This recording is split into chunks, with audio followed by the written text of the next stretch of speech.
Here's my review of Dr. Stone, Chapter 108, Double Ace in the Hole, and thank the gods above, Best Girl has appeared once more. God damn, I love you, Suka. So anyway, for all that, first we have flashback to what happened, how they were originally turned to stone, and I just love Ryu here. I mean, he's evaluating this whole situation in the span of just a few seconds. She's throwing it. It's a grenade of some sorts. And then shouts it out to Ukyo, who managed to... Seriously, Ukyo manages to hit this tiny target while it's moving in the air, and it's pretty impressive. But back to Ryu. I mean, oh my god. He thinks this is actual need. He thinks he's about to die. He thinks this is it. This is the end for us. And his first thought isn't, I gotta get out of here. I gotta escape. It's, I gotta save who I can. I gotta save the most important person on this boat. I gotta save Suka. And so he kicks her. And she goes flying. Meanwhile, Ginro just swam really far away so he wouldn't get hit by the light. And that worked because Ukyo managed to hit it so it knocked off course. So, big win for Ginro right here. Of course, now he has to go back on the ship and see that everyone he knows and loves has been turned to stone, which... Great. Got his brother, though. That's really heartbreaking right there, Ginro. Anyway, then he decides it's time to hide in a barrel. Because why not? He is basically useless. Then the team of scientists is all excited, like, oh, somebody's still alive, somebody on the boat. Oh, they'll be super helpful. They'll give us what we need.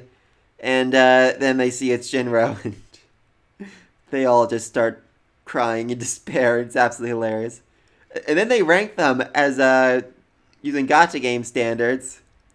I mean, Taiju is a super rare, Ryusu is super super rare, Francois super super rare, and Ginro is just normal.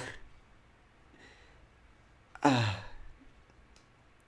he's not bad, but there's just so many better people on the ship than him. Like, literally half the ship is better than him. So, I gotta say, I wouldn't actually want that to be Taiju, because he wouldn't have hid. He would have tried to fight literally all of them at once, and it would have ended very badly for him. So yeah, then Ginro proves his stupidity by asking them to help him, and even Amaryllis cries in despair because, no, you moron, you need to help us!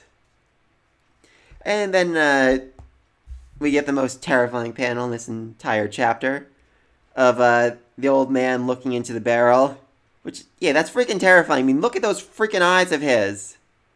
Also, they're apparently really good eyes because, as he says, he can tell that's moved by the breath of a finger. So they don't have any measuring units, but you can tell it moves slightly. Thankfully, best girl in the world distracts them. And they go into the room of clear ice. Or glass. And there they find goats, which they only recognize them as goats from the tails.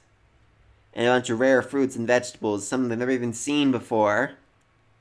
I just love the one guy. Oh, these could be ferocious creatures. You must stay on your guard. Yeah, he's terrified of goats. Yep. Oh, God. Anyway, then the rest of the team realizes that the person who made the commotion in the greenhouse could have been only one person. Only one person could have done it, and that is the best, the rarest, the greatest card of them all. You know it, I know it, we love it. Suka! So yeah, now we have Best Girl back, and I'm absolutely loving it. I'm so glad she snuck on board. I'm so glad Ryu saved her. I'm so glad she snuck into the greenhouse.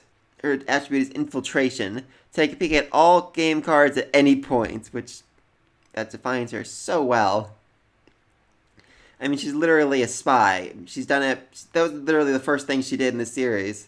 She snuck into the village, which she didn't really need to do because, you know, the village knows her. They wouldn't actually mind her being there, but she snuck in the village. She went all in her helmet and listened to people talk about everything. What they want, what they're doing. It was pretty good. And now they're bringing that back because she is the best spy in the world. God damn, I love you, Suka. I'm just wondering what's going to be like in a year or two when she outgrows that helmet of hers so she can't, you know, hide in it. That's going to be funny. Alright, so yeah, next chapter, Ginro and Suka have to team up to somehow get the science lab out of the ship without anybody noticing. Personally, I think they should wait a little bit. I'm sure, a lot of the people are going to leave the ship to just transport things off of it or whatnot, so that could be helpful.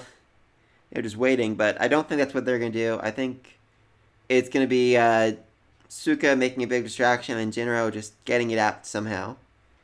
I mean, it was on wheels, so I don't think it floats, but there has to be a method of transporting it, you know, from the boat to the shore. I can't imagine they expected to have a dock waiting for them this whole time. So yeah, hopefully they find a boat or something, and hopefully then they find a way to use the lab of science to make makeup, which... Yeah, that feels kind of a flimsy excuse to go back to the ship, but you know what, whatever, I love it. I'm looking forward to seeing this antics of all this going on. So be sure to let me know what you think in the comments section down below.